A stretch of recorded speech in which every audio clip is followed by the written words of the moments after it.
Crush it with Maize-X canola. Maize-X Seeds is 100% focused on Canadian farmers. Your source for high-performance grain, silage, and grazing corn, as well as soybeans and, new for 2026, canola. Visit maizex.com to find your local Maize-X representative. It's time for RealAg Radio on Rural Radio Channel 147 on Sirius XM.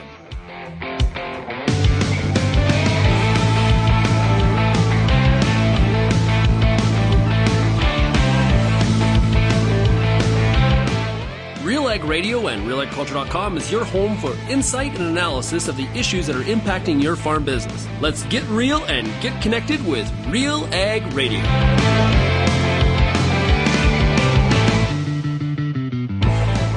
Welcome to RealAg Radio here on Rural Radio 147, Sirius XM. Shaun Haney, your host here on this Tuesday edition of the show. Hey, thanks so much, everybody, for making RealAg Radio and Rural Radio 147 a big part of your workday. I highly appreciate you being here. And also a big shout out to everybody listening out there on the RealAg Radio podcast as well. Well, Lindsay Smith on our team here at Real Agriculture often says, I love trains. I like trains too. And I find right now the railroad industry in North America is very, very interesting. I was very thankful that I was able to be the opening keynote speaker at the TEGMA conference that was back in August in Kansas City. That was a gathering of all of the North American railroads and the industry that supports it to try to get grains and oilseeds, from origination, I should say, to the destination, whether it's domestically or to Tidewater. And one of the speakers that I heard that presented on all the things that are happening in the railroad industry was Anthony Hatch. Anthony Hatch is from New York City. He's a railway analyst. His company is ABH Consulting. He puts out a newsletter. He does lots of speaking. He is really one of North America's big-time experts when it comes to what is happening in the rail sector. And right now, the railroad sector is fascinating. We're off the completion of the CPKC merger. We've got this Union Pacific-Norfolk Southern merger potentially going to happen during the second Trump administration. Is it a green light for that merger to happen, which would be essentially the first east-west transcontinental railway?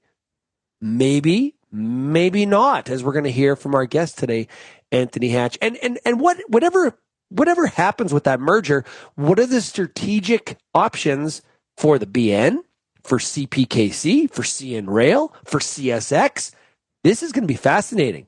Could we see more mergers and acquisitions attempt to be happening? And is that even possible with the Surface Transportation Board having to rely on some really higher barriers, some higher hurdles when it comes to railway mergers that are different than what CPKC had to deal with? And where does agriculture fit into the strategic plan of our North American Schedule I railways? We're going to get to all of that here on the show today. So buckle up and get ready, because today we are railroad front to back. We're going to talk about all the things that are going on in the industry. Choo-choo, here we go. Okay, if you have any feedback, you can send me an email, shaney@realagriculture.com. You can also call the RealAg feedback line, 855-776-6147. And of course, you can find Real Agriculture across all the different social media platforms. I encourage you to do that. You can follow us on Instagram, TikTok, X, Facebook, Threads. We are everywhere, and I love to engage with the Real Agriculture community, no matter where you are, what social platforms you're on. Also encourage you to check out our Real Agriculture newsletter. You could do that by going to realagriculture.com/subscribe. And let's take a break. When we come back, we've got Anthony Hatch of ABH Consulting. We're talking railways right after this. For decades, BSF has delivered trusted weed control to canola growers, and we're always innovating to help you farm into the future.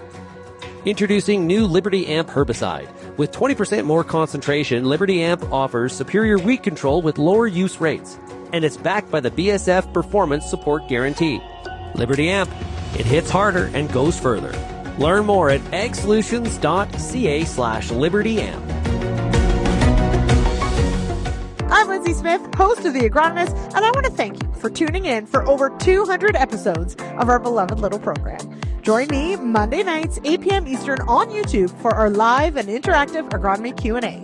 Each week, our guest panel will handle some of your toughest agronomic questions live, streaming on YouTube, Facebook, X, and RealAgriculture.com. Tune in Monday nights or go to RealAgriculture.com/agronomist and sign up for our email notifications and don't miss an episode. RiseAbsorb is the next generation of phosphorus fertilizer, demonstrating consistent yield results and cost savings to row crop producers across North America. Unlike other products on the market, RiseAbsorb has reliable and consistent results across crops and soil types. It doesn't cost more to use, and no changes to retail or farm operations are needed. RiseAbsorb technology is not a biological or a biostimulant, but rather a soil chemistry approach to controlling the release of applied phosphates. Go to phospolutions.com to find out more. We are talking railroads today here on RealAg Radio. You know, it's a good time to book next year's canola as well. While this year's results are fresh, especially when it saves you money, save up to $75 per bag of canola with DeKalb Harvest Rewards, but only until October 31st. Visit DeKalbRewards.ca for details. Like I mentioned today, we're transportation from front to back today. We're talking to Anthony Hatch of ABH Consulting out of New York City, really trying to dig into what's going on in the railway sector. I heard Anthony speak at the TEGMA meeting that was back in August in Kansas City, and really wanted to bring him on the show here to shed some light and get his perspective on what he thinks is happening in the North American rail sector. Let's get to my conversation with Anthony Hatch. Okay, so you and I ran into each other at the TEGMA convention, the fall conference that was in Kansas City back in the mid part of August. Really enjoyed your presentation. It was very clear off the top. One, you got a great sense of humor, and two, you know a lot of stuff of what's going on in the railway market. So it's great to be able to chat with you here today. I guess to start off, when you look at the North American rail space, are railways healthy right now? Like, is now a good time to be in the railway business? So railroads are going through a merger, right? That's dominating the headlines. The biggest story would have been the trade wars that we are propagating here out of Washington. Rails are about 50% trade weighted. And so they're being roiled by that and the merger, which could, totally change the course of a 200-year-old industry. Before that, the story was railroads had really stopped growing in the late teens. Now there was a pandemic, which, we're still seeing the impact of inventories and whatnot. There are these trade wars, which, as I've just said, have impacted, especially trade with our two biggest trading partners, our two biggest railroad trading partners, Mexico and Canada. So there are all these things. There was the accident that Norfolk Southern had in East Palestine, Ohio, which was in many ways politicized and overstated. Nobody was injured even, but, caused a major railroad's main line to be down for a while. There have been weather issues. There all this stuff. There were labor issues in Canada at the ports in both of our countries, as well as at the railroads where they went to the last minute to sign their contract last round. So there have been these things that have sort of gotten in the way of normal growth plans. The railroads are all focused on growth. That's new. In the late part of the last decade, they were focused on margin, lowering costs. They realized that they're at the end of that period. So now they're ready for growth, and it hasn't come.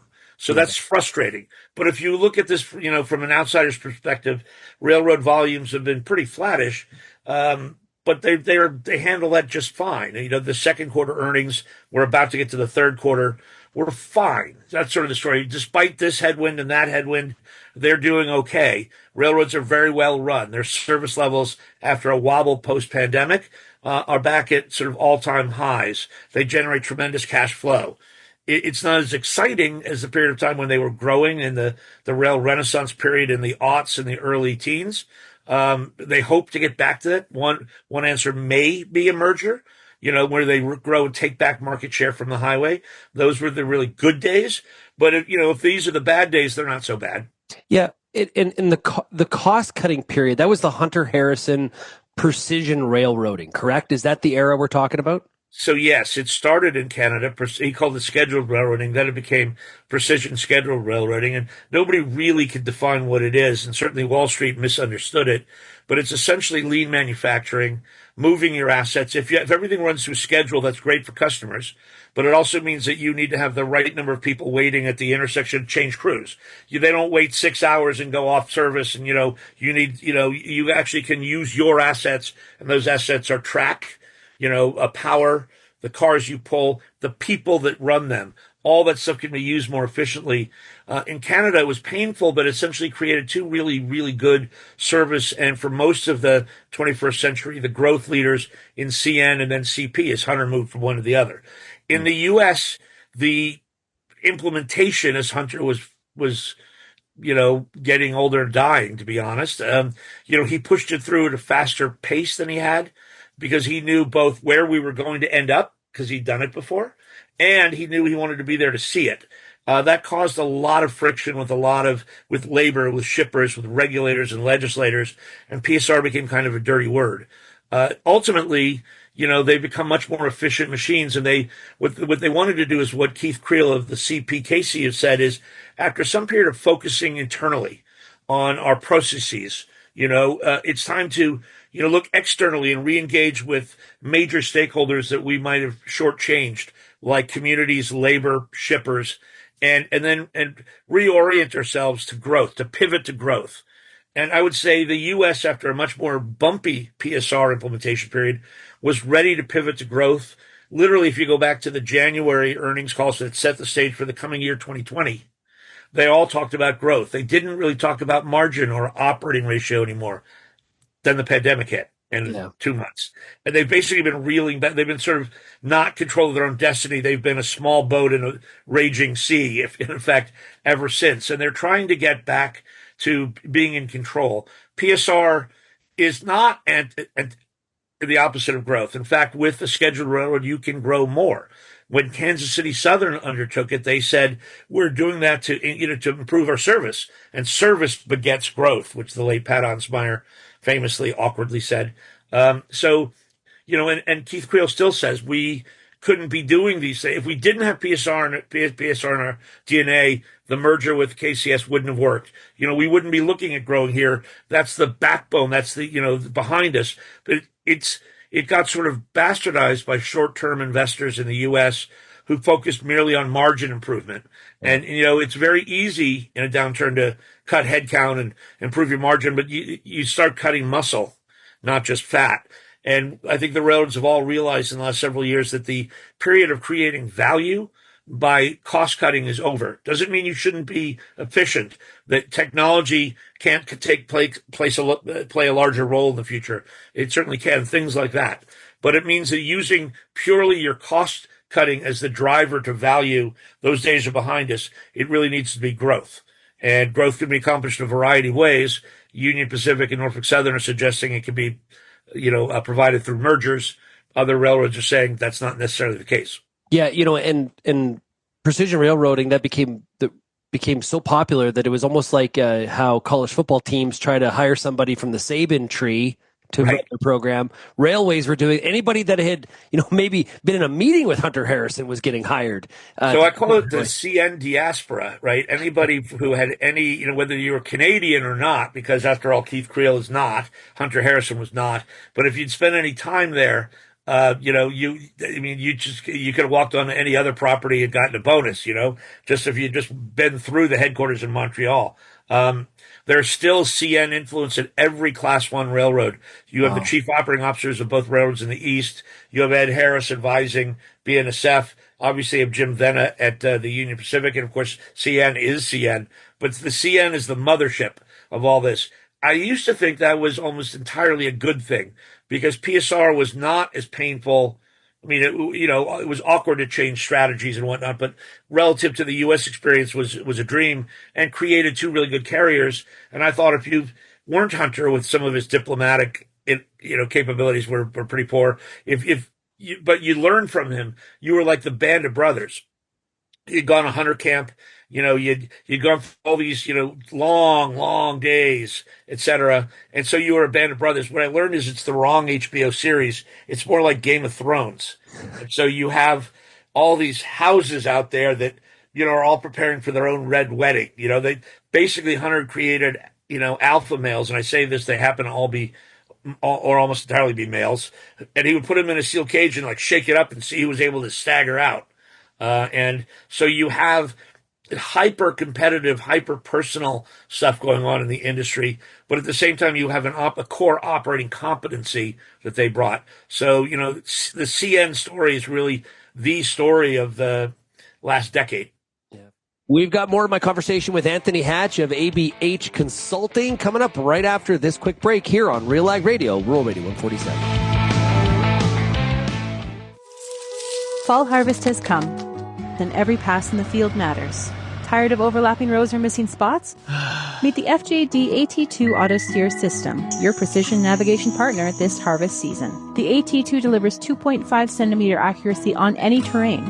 It comes with lifetime PPP correction at no subscription cost, no extra fees, and a full 2-year warranty. Start your inquiry today at fjdynamics.com. FJ Dynamics, precision agriculture tech for every harvest.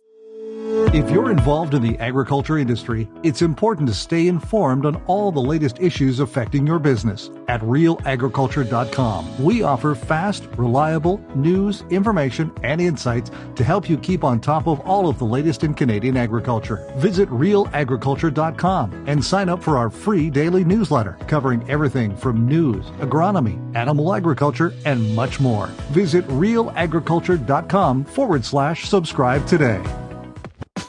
RealAg Radio is Canada's only daily radio show focused on agriculture. Get expert advice on Agronomic Monday. Tuesdays and Wednesdays will cover a broad range of issues. Thursday we'll hear from farmers across the country on the Farmer Rapid Fire. And we'll wrap things up Fridays with the RealAg Issues panel with Kelvin Hepner and Lindsay Smith.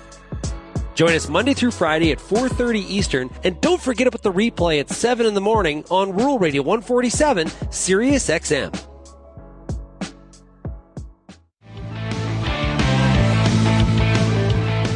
With deep roots in agriculture, MNP helps farm businesses make confident financial decisions from planning to growth. Their advisors are here to support your success across Canada.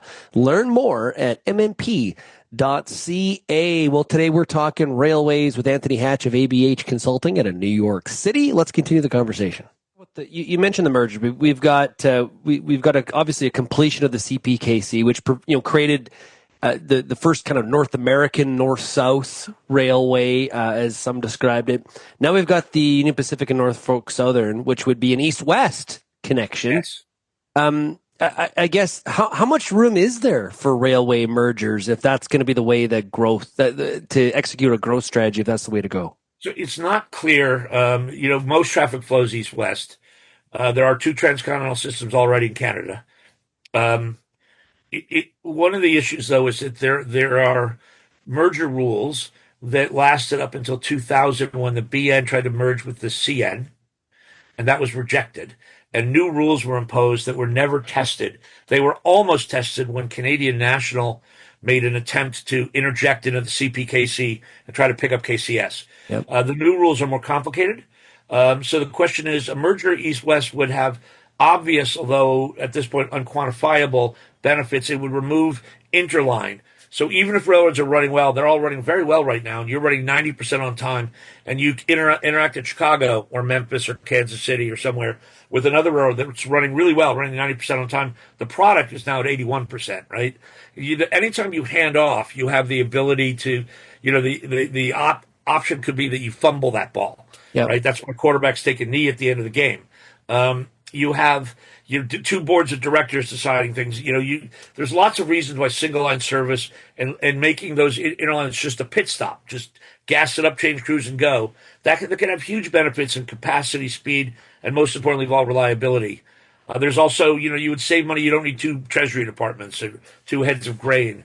You don't need, or you could pick up all this short haul business that's known as the watershed business that was only a couple hundred miles on either side of an interchange, that big railroad work rules, it didn't make sense for them to try. But if you're on both sides, now you're at a medium length of haul. So there's a whole swath of business that they just sort of ceded to the trucks because it was too complicated for them to do it, that wouldn't be the case anymore. So there's all these benefits that are obvious. The question is, what are the costs to get those benefits that are not yet described?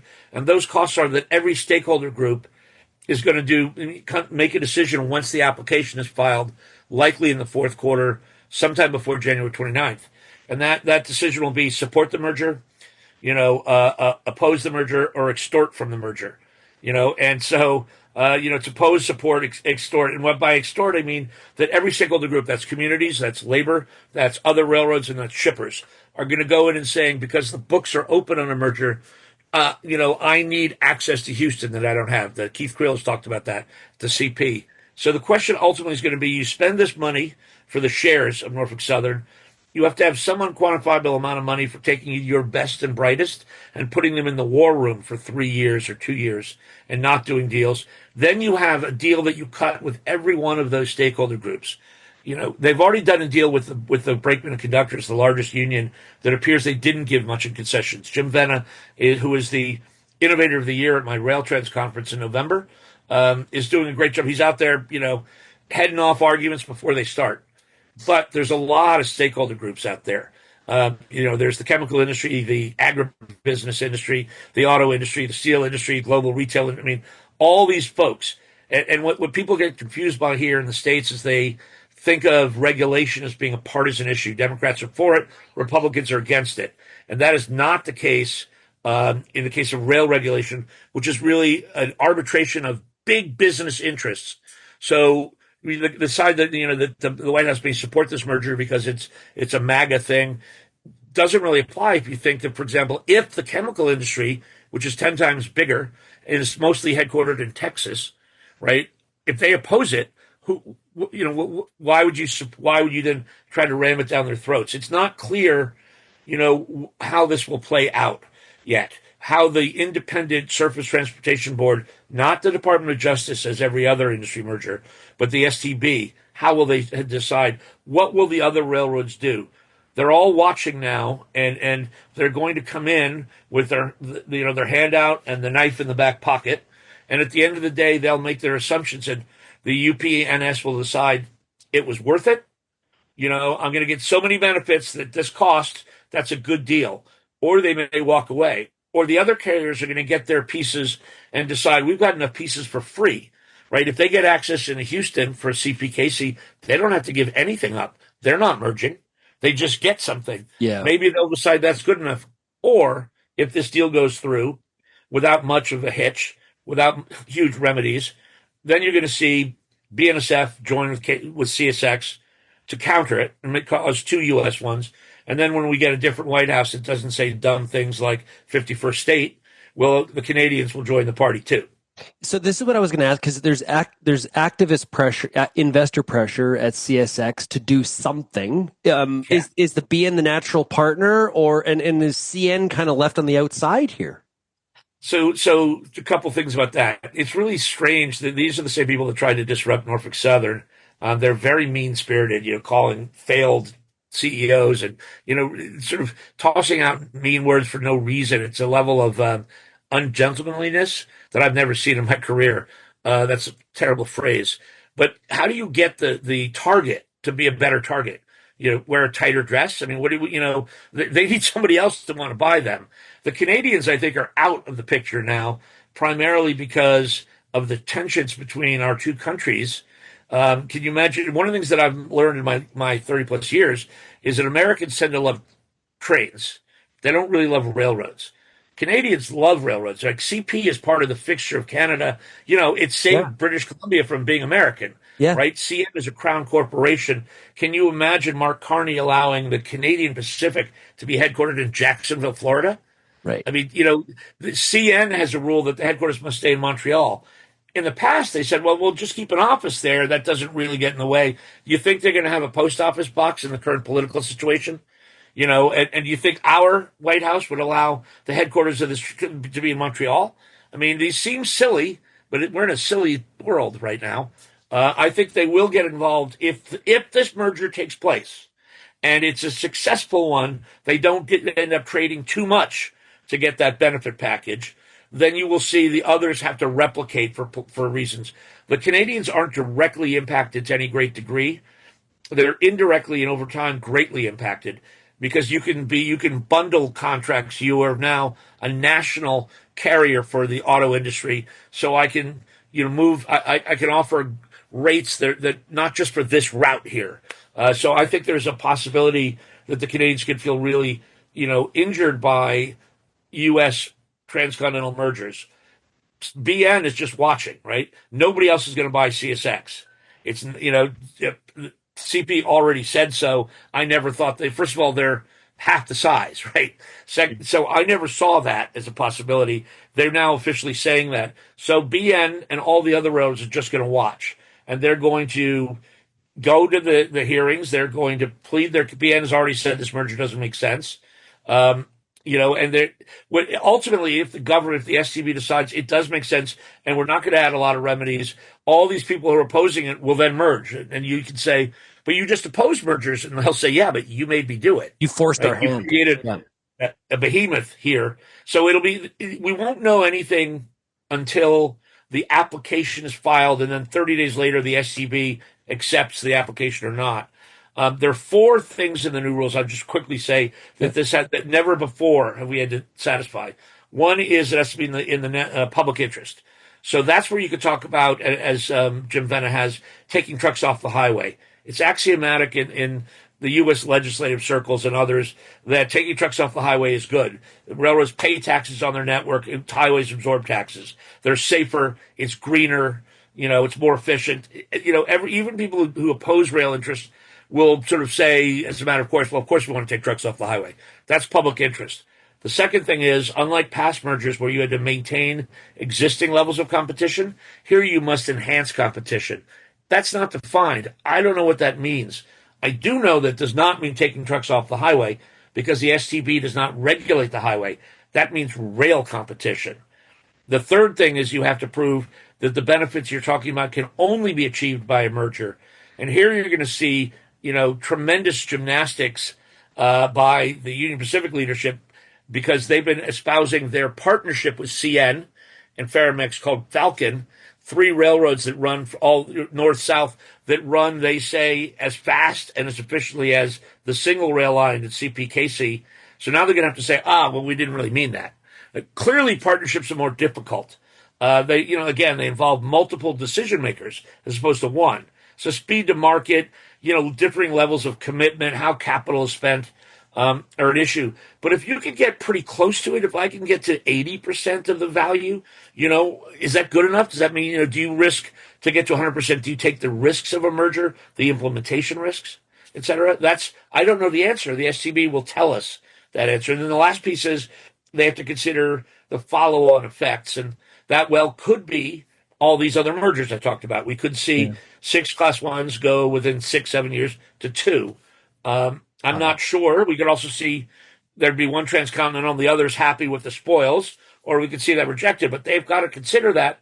But they can't officially consider it because BN and CSX are not merged. They're not applying to be merged. So do you assume they are? I mean, it's an interesting thing. Can Union Pacific and NS satisfy those 4 conditions that have never before been part of a merger process?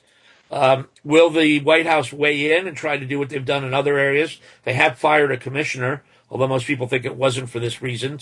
Theoretically, they're not allowed to do that. They're independent, but we've bent a lot of rules in the last 7 months. Yeah, because that STB board member voted against the CPKC merger, if I remember correctly. That is right. And that merger was under the old rules. So you've got to figure he's definitely going to vote against. He didn't say it, but the old rules are much easier. These are harder. But many people in Washington think he was fired as part of a separate effort to clean out people who don't agree with the president's agenda.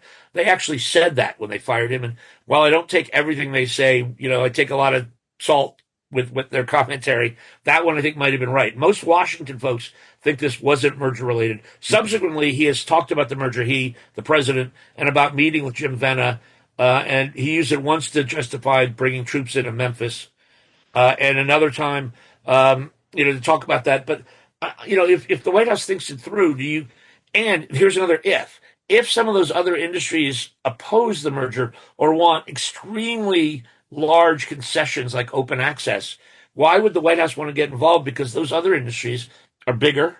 They're just as Republican. Yeah.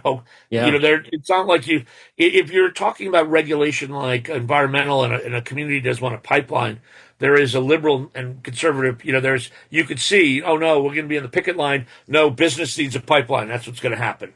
Or drilling for oil in a national park. In a business power relationship between Dow Chemical and Union Pacific, I don't know why anybody in the White House would want to get in the middle of that. Today we are talking railroads here on RealAg Radio, and we're talking to Anthony Hatch of ABH Consulting. We'll get back to more of my conversation with Anthony right after this quick break. Kochia sucks. Big time. And hate it. Really gets in the way. Awful.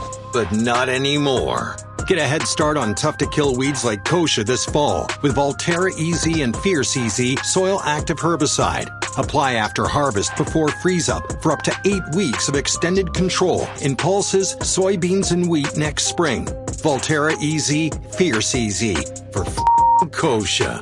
Visit newfarm.ca/kochia. Peter Johnson at WheatPeak, RealAgriculture.com. I'm the host of The Word, and I love doing The Word. I love the questions. I love the challenges. I love having to apply agronomics to all over the globe and areas outside of my normal jurisdiction. Also, I love the feedback the most, where growers challenge me, tell me about their plot results, help me to learn. The Word, absolutely the best part of my day. From nutrient management to the latest weather, market, and ag trends, The Dirt, an economics podcast, is your place for farm smart topics to boost your profitability. Join host Mike Howell on Season 4 of The Dirt podcast, available now at nutrient-economics.com. Here today on RealAg Radio, we are talking railroads from front to back, and we're joined by one of North America's largest experts when it comes to the North American railway sector. There's a lot happening when it comes to railways searching for growth. We've got some opportunities for mergers and acquisitions, Norfolk Southern and Union Pacific, as well as, assuming that deal does go through, or maybe it doesn't, what are the next strategic steps by the BNSF, the CPKC, and of course CN Rail as well. Let's continue my conversation with Anthony Hatch of ABH Consulting. You mentioned, from a historical perspective, the CN BNSF attempt. We've mentioned BN and CSX. Is there any world where a CPKC CN would they ever make that attempt, and would that make any sense at all?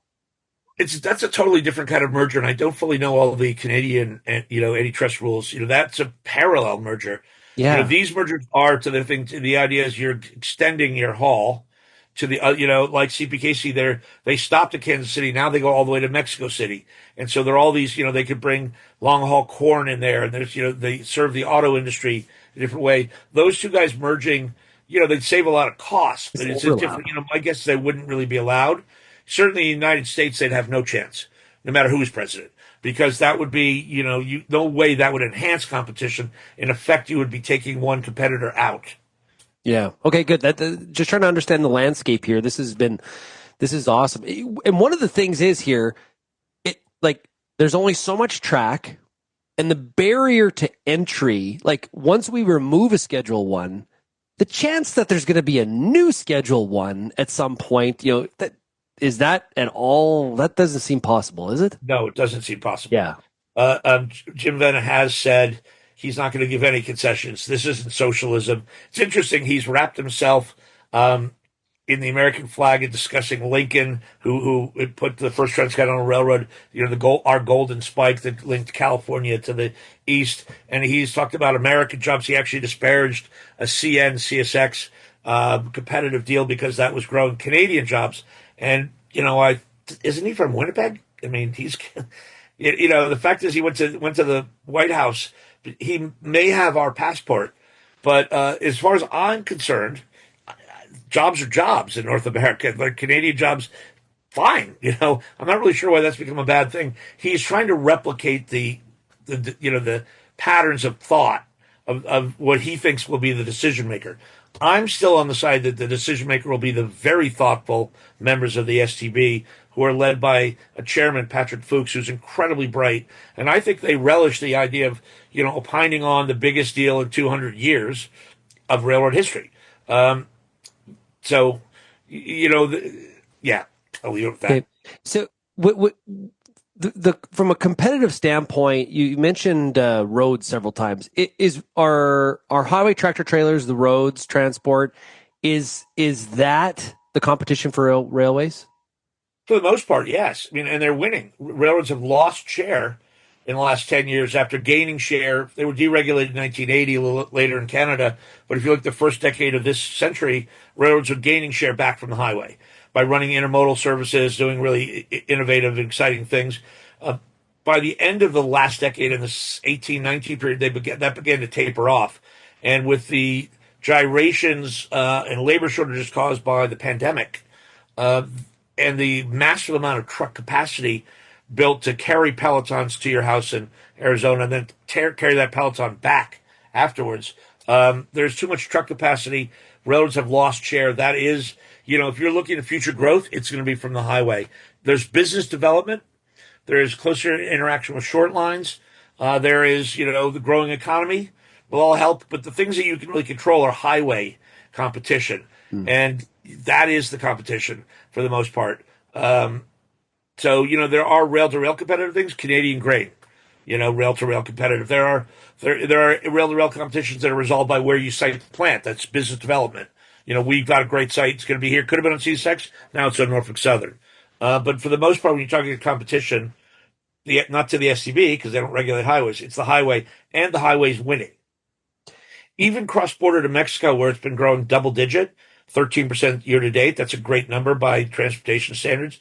They're still losing share. There's still more trucks coming. So that's both the glasses, half empty, but I view it as half full. There's a lot of opportunity to be gained from the highway. So you mentioned as we moved out of the cost-cutting era and moved into railways looking for growth, we talked about the mergers and acquisition way to have growth. From a business practice standpoint, what's the next innovation for railways that they're going to be chasing to try to achieve some of that growth? Well, mergers are potentially growth, because you become more reliable, you become faster. So that's one issue. But putting that aside, it's offering new services. It's tightening your partnerships. It's applications of technology, which are big. They're getting much more data than ever before. Some of the examples that were blocked in the last administration that are now being tested are autonomous track inspection and autonomous car inspection. That seems pretty granular, but to inspect a train, the car inspector has to walk the length of the train, which are often close to 2 miles long, and he's looking at the undercarriage there, a day after the Packers lost and it's raining, and he's very good at his job. But if you send this through a portal with thousands of cameras and AI engineering, you're 80% more accurate, roughly. And you can do it at speed. The train could be running on its regular route, and it'll look at all the cars and see all the defects and see, oh, you need to cut that car out, or at the next stop, take a look. We don't understand what's happening, or whatever it is. The same thing for track inspection. The current process is to run a very slow geometry car 5 miles an hour. So you're taking main line out of service. It's very disruptive. Those two things, which are all about improving safety and but they also improve reliability, and that's a sales effort thing. Yeah. So technology, those are just two things. There's a company called Parallel Systems that does an autonomous single container unit that can bring up to about 300 miles. So that's a way potentially that's being tested in Georgia with Genesee and Wyoming. They could potentially go to new, low density markets. That entirely would have been drayed or trucked from the hub, but maybe there's a way to keep it off the highway. So technology, in many cases, there's all sorts of things, and people were blocked for 4 years, and now there's an explosion of people, ex-railroaders. All of the railroad headquarters have lots of people working, in metaphorically in their garage, like the original computer people. Yeah, agriculture really relies on rail to 100%. To get product to the destination, whether it's domestically or obviously to a port, to Tidewater. how do the railways view hauling agricultural products? Is it important? They love it. Yeah. Okay.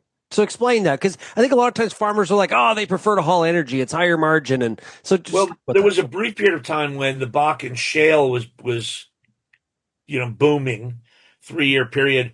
That was very high margin business, partially because it's hazardous. Now railroads have it's a double-edged sword. Hazardous materials, the government prefers them on railroads because they're so much safer than trucks, and they're actually safer in many ways than pipelines.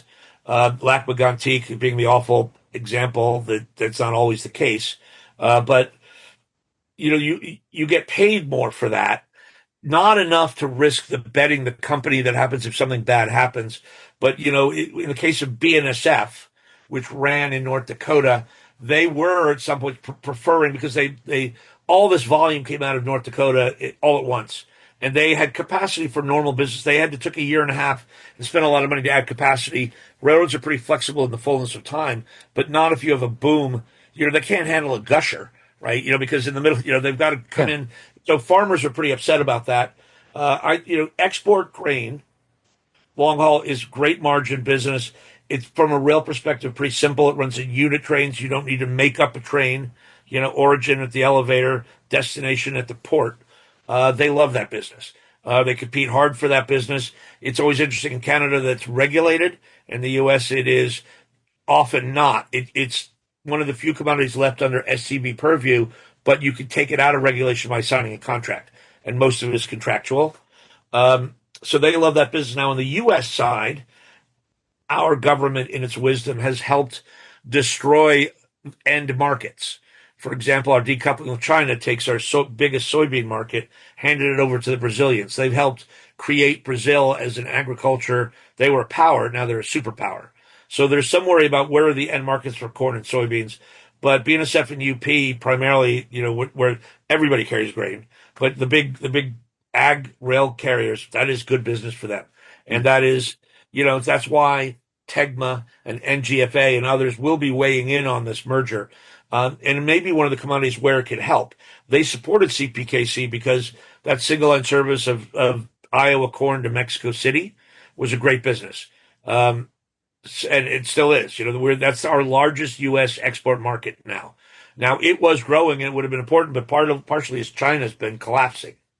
So export grain, railroads can help co-market an export product and say we have, unlike Brazil and other places where they don't have tremendous infrastructure, we can rail this to Portland and get it on a ship to wherever, or we can take it down to the Gulf of Mexico to get it to Europe, and roads are part of the picture, but the demand has to come from elsewhere. They can't create, they're derived demand business.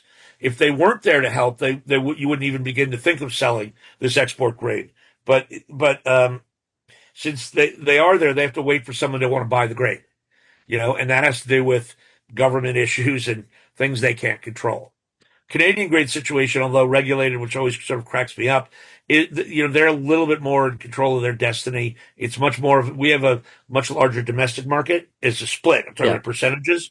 But, even that, because a big portion of that is going to go to, biofuels and whatnot. And this is not exactly an administration that is going to support that wholeheartedly. So the grain market is really an interesting one.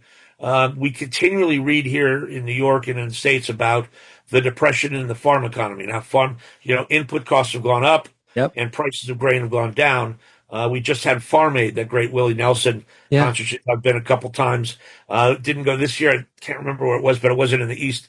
But that led to articles about this. When Farm Aid started, farmers were in real trouble. That the Mellencamp song about blood on the scarecrow.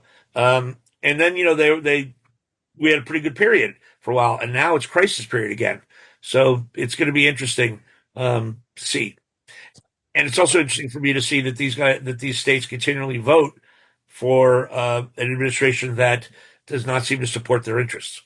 It is a very, very fascinating time, and there definitely is a farm profitability issue for sure in the cropping side of the equation, grains and oilseeds. Right. That's what railroads love to carry. They've given up on perishables and other refrigerated traffic. They used to have 100% of it. Then there were highways were built, and that periodically they go back and think there's ways of bringing Idaho potatoes and California vegetables. But when you were talking to me about agribusiness, I was thinking about corn, wheat, and soybeans. Absolutely. Tony, this has been fantastic. I really appreciate, I know you're super busy. You got a lot of stuff going on, and I really appreciate you making time for us. This has been such an enlightening discussion. I hope we can chat again soon. I would love to. Hey, now, company is ABH Consulting. If you put out a newsletter too, right? Yep. Yeah. If somebody was interested in that, how do they get a hold of you? I have a website, anthonybhatchconsulting.com, I think. Please tell me that's right.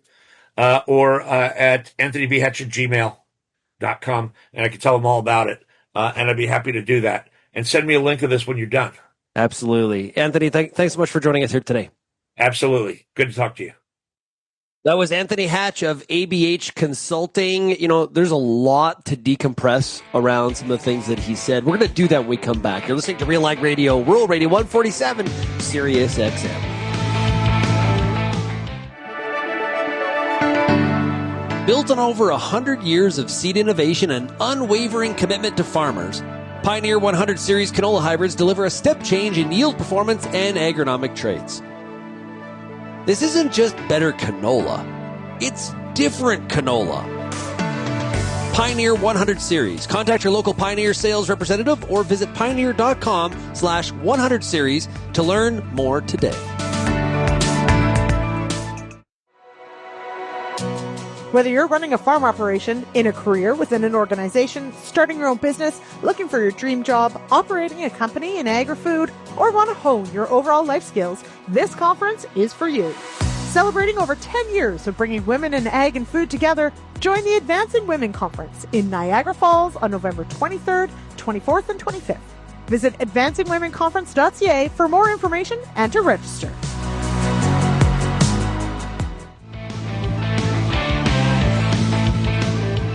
Welcome back to RealAg Radio. You know, you've always farmed smart. What if you had more insight? Your co-op grow team can help you collect, analyze, and interpret data so you can make the best decisions for your farm. Plan for success in 2026. Talk to your co-op grow team member today. Okay, today we were kind of front to back. We're talking railroads.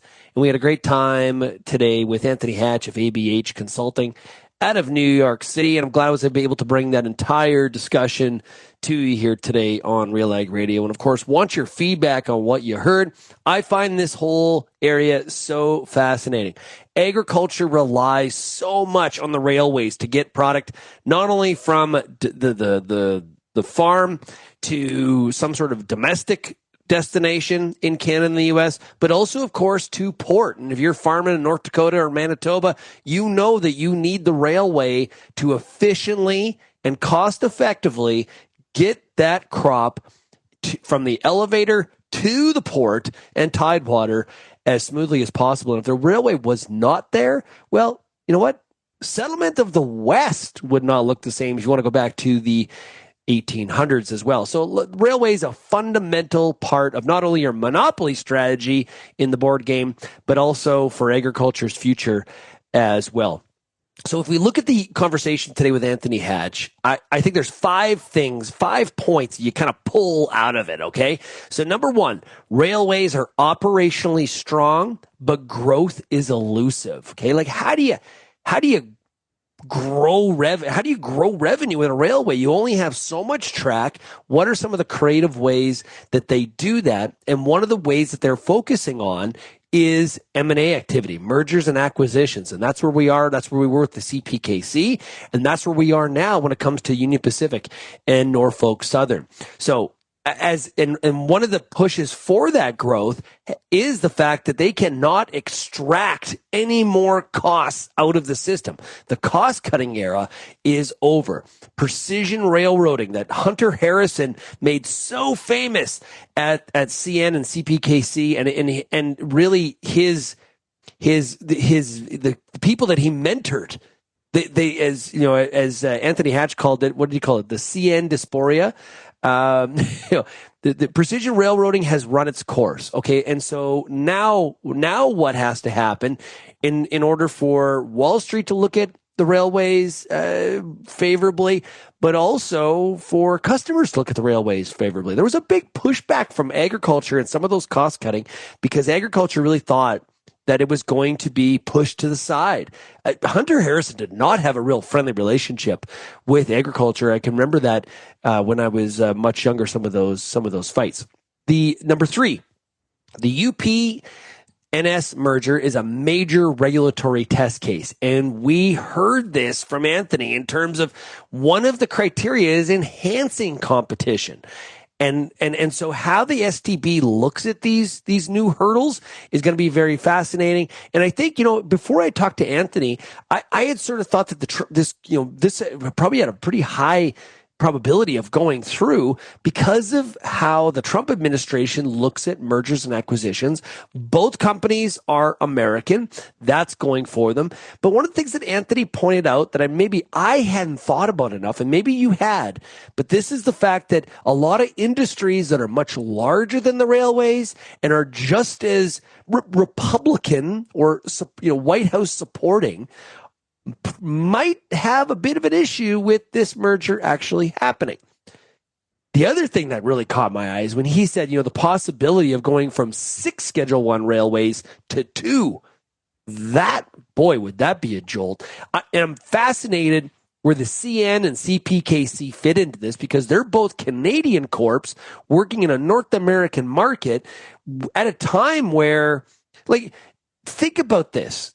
Do you think the White House is super interested in CN Rail acquiring the CSX, for example? No. Railways are a staple industry.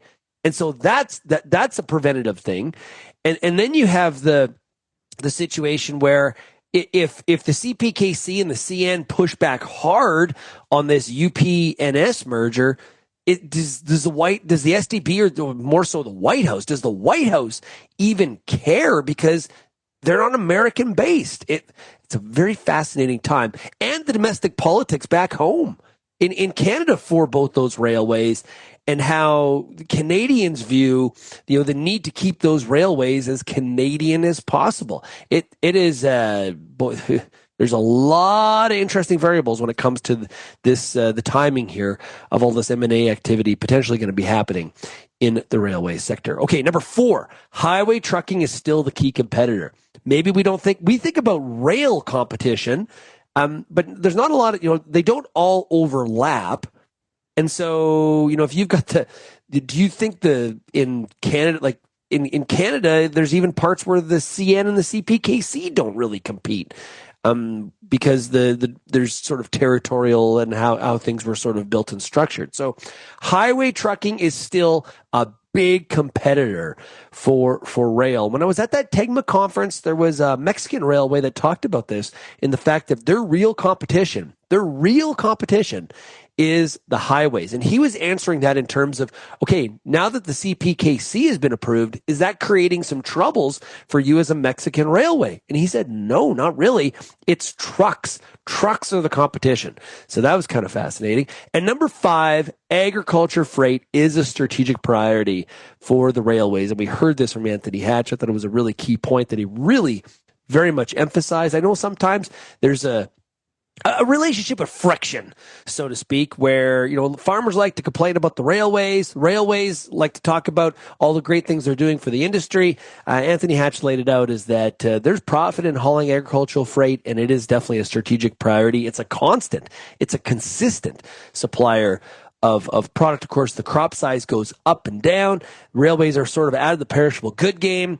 And hauling grains and oilseeds is very much a part of their game plan. So, hey, if you enjoyed that conversation, I would love your feedback. What are some of the things you align with Anthony Hatch on? Are there things that he said that maybe you want to push back on? I'd love to hear your viewpoints. And you can do that by sending me an email, shaney@realagriculture.com. Thanks, everybody, for getting real and getting connected with RealAg Radio. We'll chat again tomorrow. Cheers, everybody.